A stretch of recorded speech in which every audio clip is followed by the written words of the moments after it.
I had 7 years to practice my smile. The kind that doesn't reveal anything, that just nods politely while words cut like knives around the dinner table. Tonight's no different.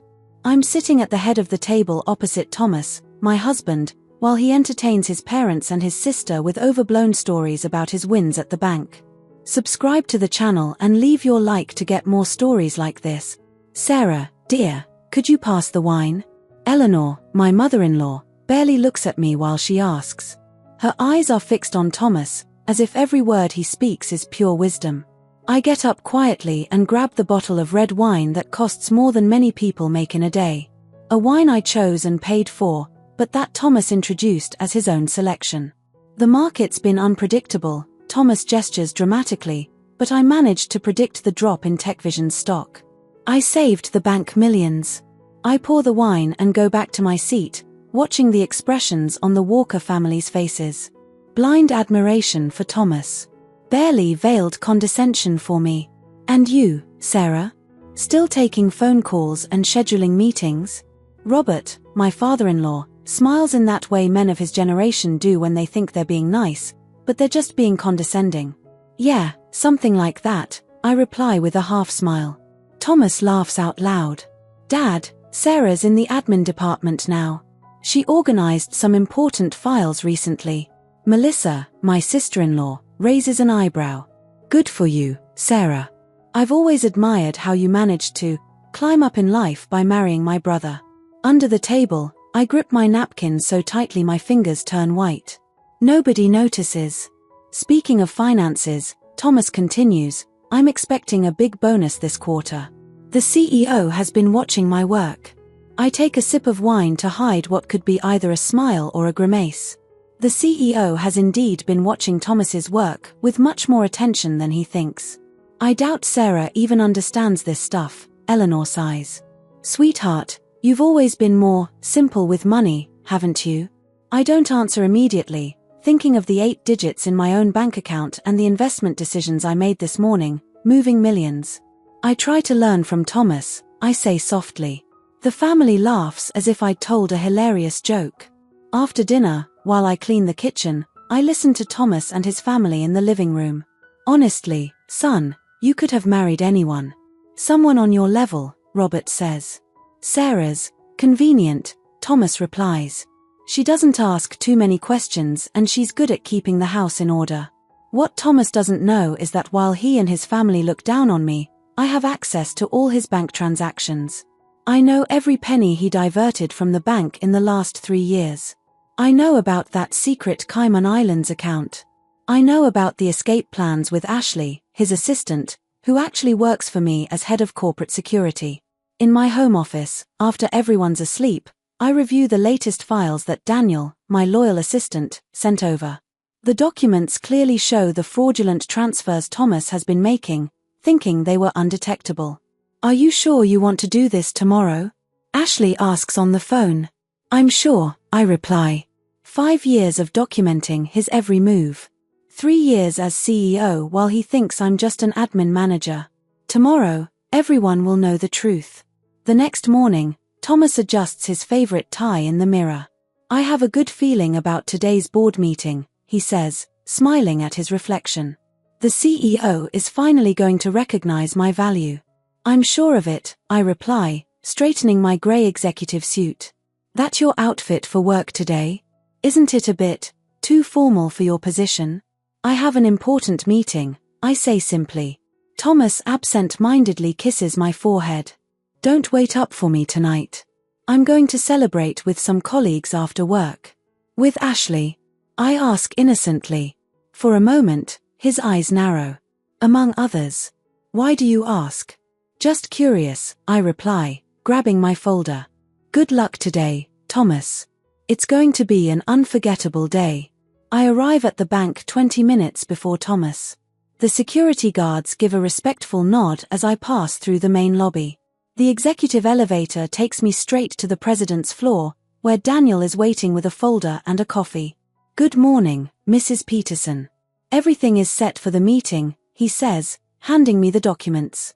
The board members have already started arriving. And I confirmed that Mr. Walker's family will join virtually. Thank you, Daniel. I take a sip of coffee, feeling the adrenaline starting to pulse in my veins. His family thinks they're going to watch his promotion announcement, right? Yes, exactly as planned. Eleanor is especially excited. She sounded so proud over the phone. I give a small smile. And the legal papers? Our lawyers are on standby. As soon as the meeting's over, they'll deliver the divorce papers and the legal notices. I walk to my office, a space Thomas never visited. He always believed I worked in a cubicle on the 3rd floor. In reality, I keep a desk there, visited only enough to maintain appearances. At 9:45, Daniel lets me know Thomas has arrived at the building. Through the security camera, I watch my husband enter confidently, greeting people as if he owned the place. He takes the elevator to the 10th floor, where the meeting room is already set up. Is Ashley in position? I ask. Yes, She'll meet him in the corridor as planned.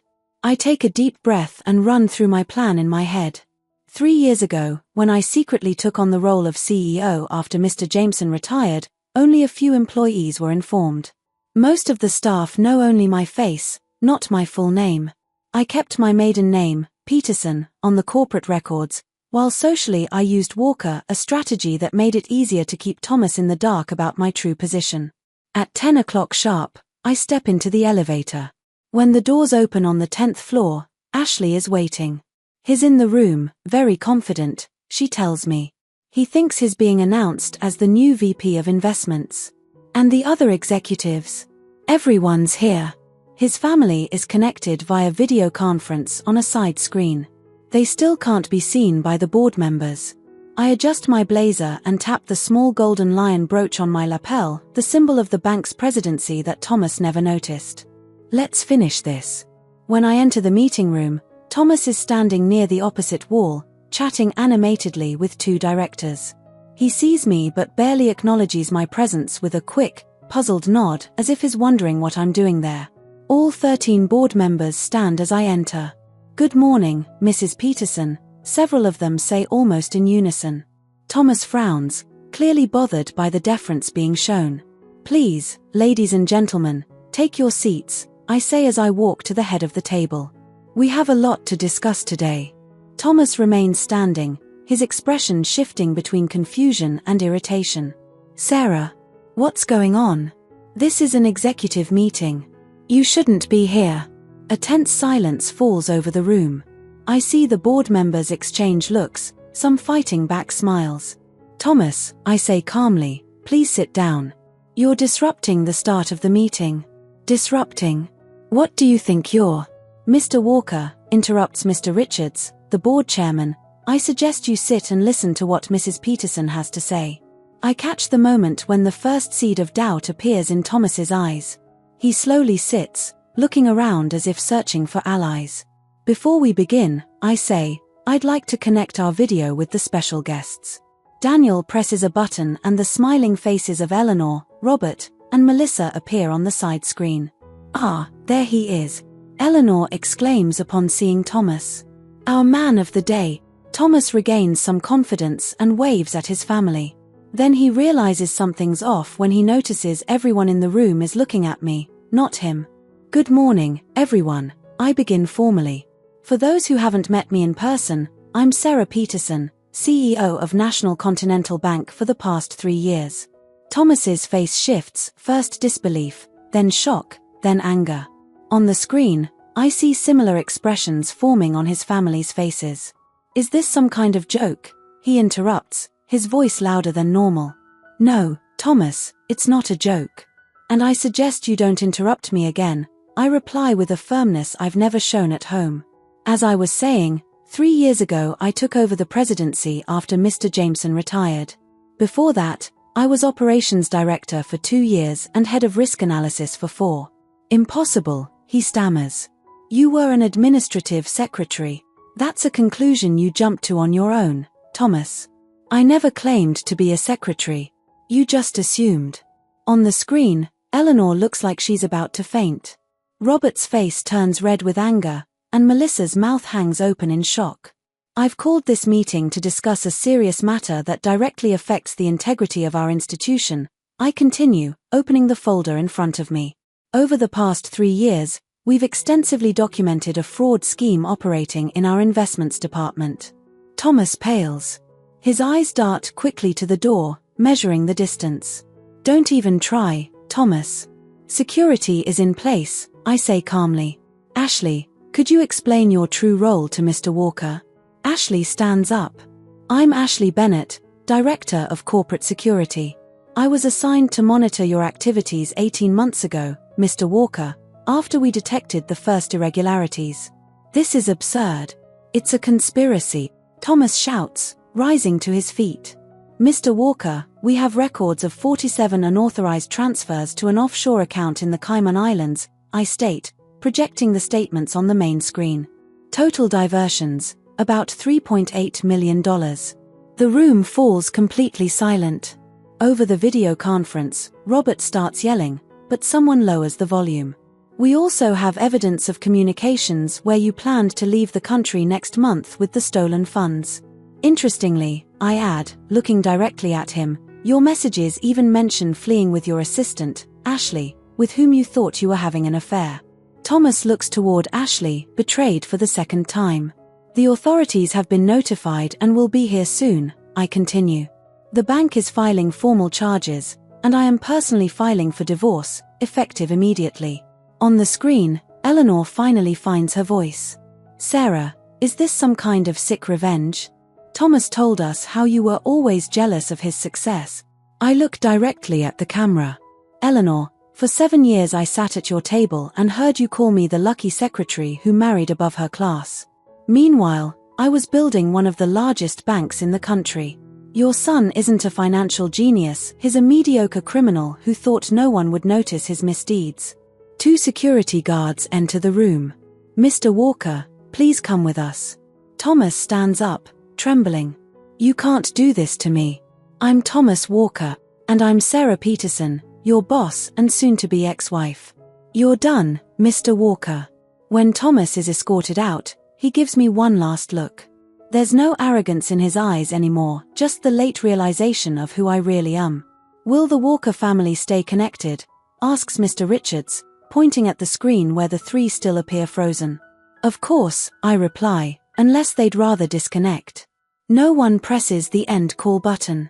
Now, I say, turning to the board, after the police formally arrest Mr. Walker, I invite everyone to an executive lunch at Le Bernardin. We have a lot to celebrate: our recent acquisition of Pacific Trust and the launch of our new investments platform. As the meeting continues with the normal agenda, I notice that Thomas's family remains connected, watching silently. Years of condescension transformed into sheer disbelief. 6 months later, I'm getting my house ready for a dinner with the executive team. It's the first time I've had colleagues over at my home. It was unthinkable before with Thomas around. Now the property is all mine, part of the divorce settlement he signed while in jail. Daniel arrives first with news. The verdict just came out. Thomas got 12 years for corporate fraud and embezzlement. Thanks for letting me know, I reply, setting the crystal glasses on the dining table. Any word from his family? Eleanor tried calling a few times. She wanted to know if I could use my influence to reduce her son's sentence. We both laugh at the irony. And what about the future, Mrs. Peterson? Daniel asks while helping me with the final preparations. The bank is growing stronger than ever. And as for me, I finally feel like I can be who I truly am, without hiding. The doorbell rings, announcing the arrival of the first guests. I open the door with a genuine smile, not that rehearsed one I practiced for years, but a real one, from someone who no longer has to pretend to be less than she is. 5 years have passed since that day in the meeting room. The air is filled with anticipation as I take the stage at the Chicago Convention Center.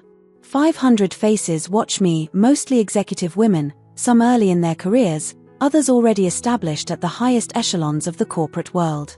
It is with great pleasure that I welcome to the stage Sarah Peterson, CEO of Banco Continental and founder of the Silent Voices Initiative, announces the host. A woman who revolutionized not only her financial institution but also how we see leadership and power in the corporate world. The applause echoes as I adjust the microphone. I look at the audience and see what I hadn't seen 5 years ago, my own worth reflected in the eyes of people who respect me for who I am, not for the man by my side. Thank you all for being here today, I begin. When I was asked to talk about the power of strategic silence, I laughed inside. I spent 7 years being quiet, but not in the way most people imagine. I pause, studying the faces in front of me. Many have already heard my story, the CEO who hid in plain sight while her husband defrauded the company. The woman who quietly documented his crimes while enduring family dinners where I was treated like just a lucky secretary. Some murmurs ripple through the room. Even after 5 years, my story still fascinates people. But today I'm not here to talk about revenge. I'm here to talk about strategic patience and the power of being underestimated. I walk across the stage, remembering how different I was from the timid woman who pretended to be something less. Silence is often mistaken for weakness. When you let others speak louder, many assume you have nothing to say. 4 years, I let my ex-husband and his family see me that way. But here's the uncomfortable truth I discovered. When you're underestimated, you gain a superpower. A woman in the front row nods in recognition. People rarely keep secrets from someone they consider insignificant. They speak freely around you, leave documents where you can see them, share passwords right in front of you. Why? Because you're invisible to them. I take a sip of water, recalling every moment Thomas left his computer unlocked, every conversation he had on the phone thinking I wouldn't understand financial terms, every file left open on the table. I'm not saying you should let others demean or disrespect you without reason. I'm saying that sometimes being underestimated can be your greatest tactical advantage. The auditorium lights reflect off the golden lion brooch on my lapel, the same one Thomas never noticed, even though it's the symbol of the bank's presidency. I built my career with extraordinary competence, but I protected it with calculated discretion. While Thomas believed I was just an administrative manager, I was completely overhauling our corporate governance structure. While he described my achievements as organizing some important files, I was closing the largest merger in the bank's history. I smile as I recall Eleanor's look when she found out who I really was. The truth is, I didn't have to put on an act. I just let people see what they wanted to see. When you deal with people determined to see you as inferior, sometimes the best strategy is simply not to correct them, while you work relentlessly to make yourself undeniable. The women in the audience watch me intently. I can see many of them sharing the same look: hunger for recognition, tired of being underestimated, fierce determination. In my case, this strategy also allowed me to document fraudulent activities that could have destroyed our institution. Thomas never imagined I could understand his financial transfers or decipher his schemes. That was his biggest mistake, confusing kindness with weakness, politeness with ignorance, discretion with incompetence. A younger executive raises her hand. But didn't you feel diminished by having to pretend to be less than you are? The question hits me hard, as it always does. The answer is never simple. Great question. There were moments of deep frustration, nights when I came home from meetings where I led multimillion-dollar decisions, only to listen to Thomas explaining basic financial concepts at dinner. In those moments, yes, I did feel diminished. I walked to the edge of the stage, coming closer to the audience. But I also learned something valuable about power. True power rarely has to announce itself. While Thomas constantly needed to assert his importance, I could just do my work, knowing my true value. Another hand goes up. Did his family ever suspect? 7 years is a long time. A brief smile crosses my face. My parents knew, of course. My sister too. But I learned that people like Thomas and his family only see what they want to see. He was so convinced of his own superiority that even when the evidence was crystal clear, like the fact that I always paid the most expensive bills or had a home office with state-of-the-art equipment, he created convenient stories to explain it away. I pause, recalling specific moments. When I bought a beach house with my bonuses, I told him it was a corporate investment for executives. He never questioned why an admin manager would have access to such a perk. When our car broke down and the very next day I showed up in a new luxury model, I said it was part of a special employee leasing program. People easily believe what confirms their pre-existing views. A quiet laugh ripples through the room. And that brings me to the heart of my talk today. Strategic silence isn't about hiding forever or diminishing yourself. It's about choosing carefully when to reveal who you truly are. It's about knowing that not every battle needs to be fought immediately, that some are won with patience and meticulously gathered evidence.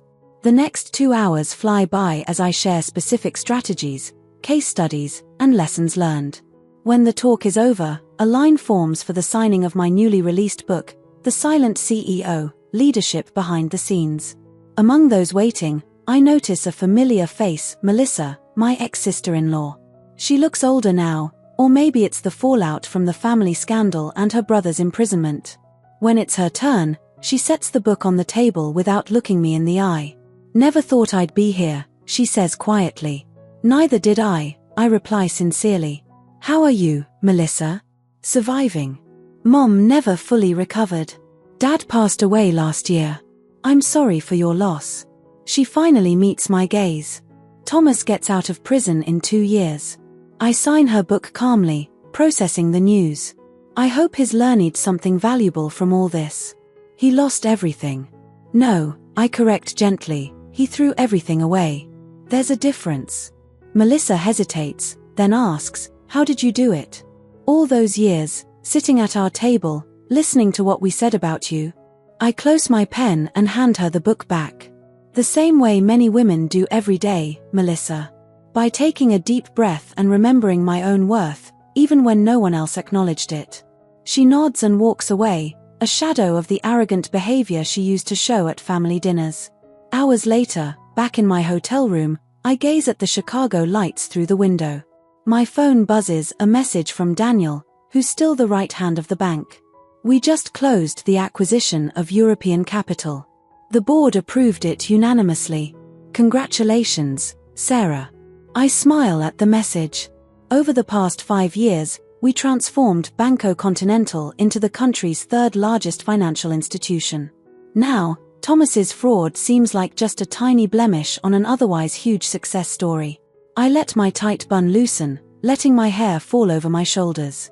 In the bathroom, I remove my makeup and look at my reflection, not with that hesitant look of years past, but with the calm realization of someone who's finally comfortable in her own skin.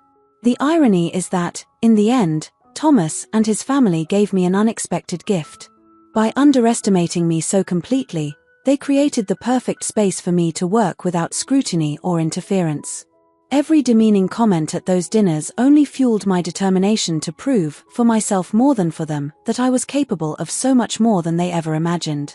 I pick up my phone again and text Daniel, "This calls for a celebration. Tomorrow, when I get back, we're having an executive meeting with champagne."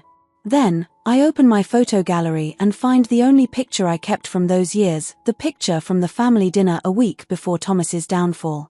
In it, I'm sitting quietly in the corner while Thomas raises his glass in a toast, surrounded by his parents' and sister's admiration. His eyes shine with arrogance, theirs with blind adoration.